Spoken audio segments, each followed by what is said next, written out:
अस्सलाम वालेकुम नाज़रीन, मैं हूं मैं राजा और आपको अपने यूट्यूब चैनल पर खुशामदीद कहूँगा। न्यूजीलैंड से T20 सीरीज़ में बदतरीन शिकस्त के बाद अब कौमी क्रिकेट टीम का नया इम्तिहान जो है वनडे सीरीज़ का, वो अब कल से शुरू होने को है। कल से वनडे सीरीज़ शुरू होने जा रही है और 3 मैचेस पर मुश्तमिल ये सीरीज़ होगी। पहला मैच जो है वो नेपियर में खेला जाएगा, सुबह 3 बजे मैच शुरू होगा और इसकी प्लेइंग 11 जो है पहले वनडे की वो सामने आ चुकी है। इस हवाले से बात करेंगे और इसके अलावा हम बात करेंगे कौमी क्रिकेट टीम का नया हेड कोच कौन होगा। मुशावरत जो है वो शुरू हो चुकी है, कुरा किसके नाम निकलेगा, इन तमाम तफसीलात से आपको आगाह करूँगा। लेकिन आगे चलने से पहले तमाम नए दोस्तों से चैनल को सब्सक्राइब करने की दरख्वास्त है। तो नाजरीन, न्यूजीलैंड से पाकिस्तान को T20 सीरीज़ में जैसा कि आप सबको पता है बदतरीन शिकस्त हुई और 4-1 से न्यूजीलैंड ने सीरीज़ जीती और पाकिस्तान की जो यंगस्टर हैं उनके पोल खुल के सामने आए कि उनकी टेक्निक क्या है, उनका फुटवर्क क्या है। और जैसे ही सीमिंग कंडीशन आई वहाँ पर मोहम्मद हारिस हो गए, हसन नवाज हो गए, ये बैट्समैन जो हैं ये खेलना ही भूल गए। और ये मैंने पहले भी एक बार बात की थी कि सीमिंग कंडीशन में वही प्लेयर कामयाब होता है जिसकी टेक्निक बेहतर होती है।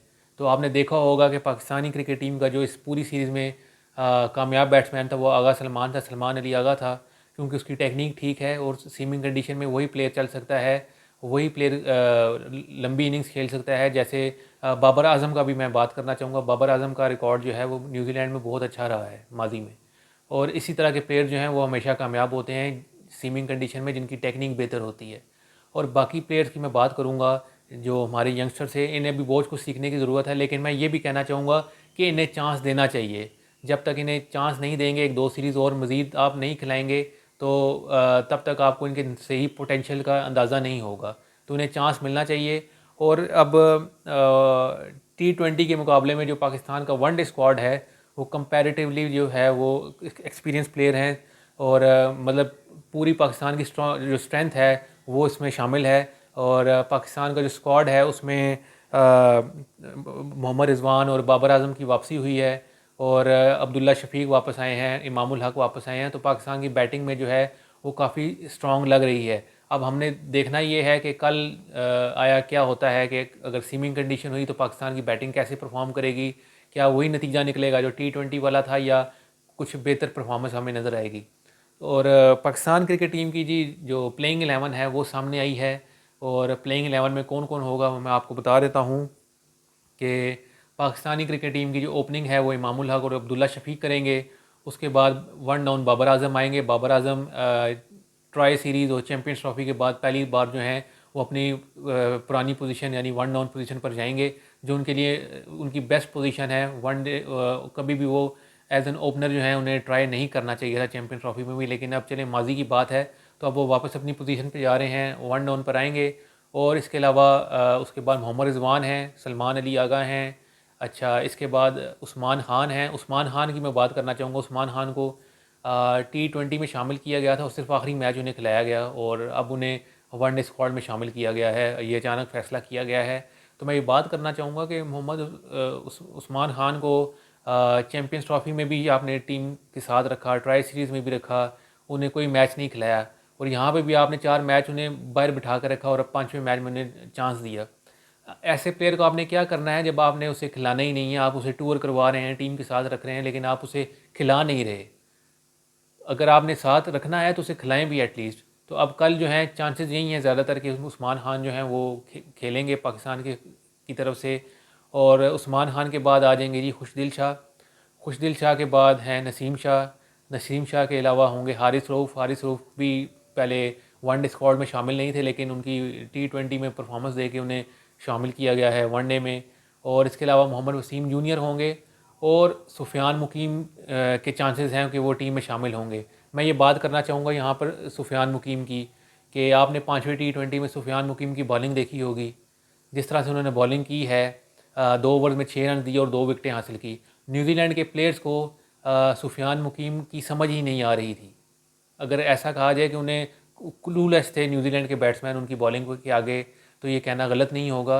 और वो भी ऐसी पिचेस पर न्यूजीलैंड में एक स्पिनर जो है बैट्समैन को टफ टाइम दे रहा है, तो आप अंदाज़ा लगाएं कि अगर ये सुफियान मुकीम जो हम रोला डार लड़ के थक गए थे कि सुफियान मुकीम को पाकिस्तानी पिचेस पर ट्राई करना चाहिए, चैम्पियंस ट्रॉफी में ट्राई करें, ट्राई सीरीज़ में ट्राई करें, उन्हें ट्राई नहीं किया गया था, शामिल नहीं किया गया था। तो अब सुफियान मुकीम अगर चैम्पियंस ट्रॉफी में होता तो कितना बड़ा इम्पैक्ट पड़ सकता था पाकिस्तानी क्रिकेट टीम की परफॉर्मेंस पर। लेकिन उस वक्त तक आकिब जावेद जो हैं वो अन्ना के घोड़े पर सवार थे, उन्होंने अबरार अहमद को शामिल किया, मिस्ट्री बॉलर को शामिल किया जी। और मिस्ट्री बॉलर साहब ने की परफॉर्मेंस भी आपके सामने थी।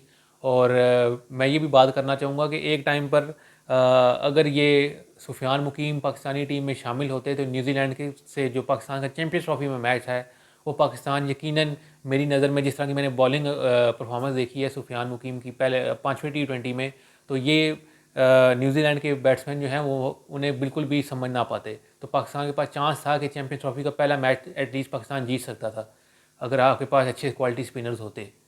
तो अब सुफियान मुकीम को कल शामिल किया जा रहा है, चांसेस यही हैं सुफियान मुकीम को ही शामिल किया जाएगा। अगर अब मैं ये बात करना चाहूँगा कि आकिब जावेद का कुछ पता नहीं है, वो मैंने एक बार पहले भी बात की थी, आकिब जावेद की छेड़ बन चुकी है सुफियान मुकीम, उन्हें सुफियान मुकीम से कोई ख़ास मसला है, मुझे तो ऐसे लगता है। तो लेकिन अभी देखना ये है कि कल वो उन्हें शामिल किया जाता है या नहीं किया जाता। ज़्यादातर चांसेस यही हैं कि सुफियान मुकीम को टीम में शामिल किया जाएगा। अच्छा, ये पाकिस्तान की टीम की प्लेइंग 11 होगी। अब दूसरे टॉपिक की तरफ चलते हैं। अब बात करेंगे कि पाकिस्तान क्रिकेट टीम का हेड कोच किसे बनाया जाएगा।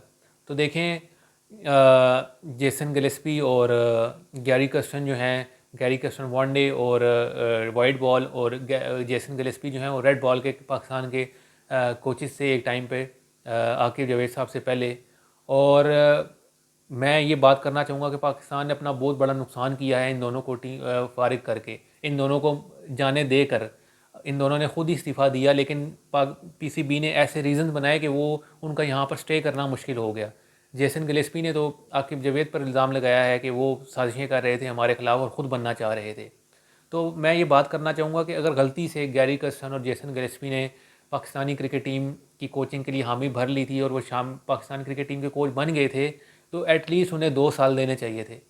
गैरी कर्स्टन ने इंडिया को 2011 का वर्ल्ड कप जितवाया, और इतना आला पाए का कोच, इतना सर्टिफाइड कोच, उसकी आपने कदर नहीं की और उसके खिलाफ साजिशें करके उसे आपने उसका दिल आपने ऐसा कर दिया कि उसने इस्तीफ़ा दे दिया।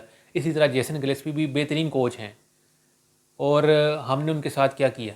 तो अब PCB ने, और मुझे समझ नहीं आती, अब PCB ने नई स्कीम शुरू कर दी है। अभी तक PCB को 70 साल में ये समझ नहीं आया कि हमारे लिए मुल्की कोच बेहतरीन है या गैर मुल्की कोच जो है वो बेहतर साबित होगा।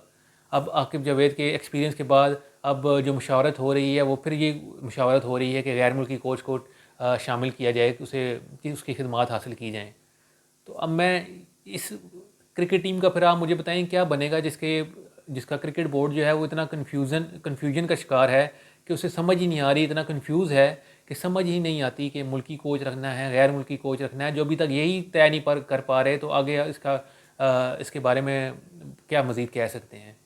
तो अब जो इतलात हैं वो ये हैं कि अब गैर मुल्की कोच की तलाश शुरू कर दी गई है, और ये भी बातें की जा रही हैं कि गैर मुल्की कोच जो होगा वो अपनी पूरी टीम लेके आएगा, असिस्टेंट कोचेस की, और उस मैनेजमेंट में जो और शामिल होते हैं, तो उसे इख्तियार दिया जाएगा कि वो अपनी टीम बना सके।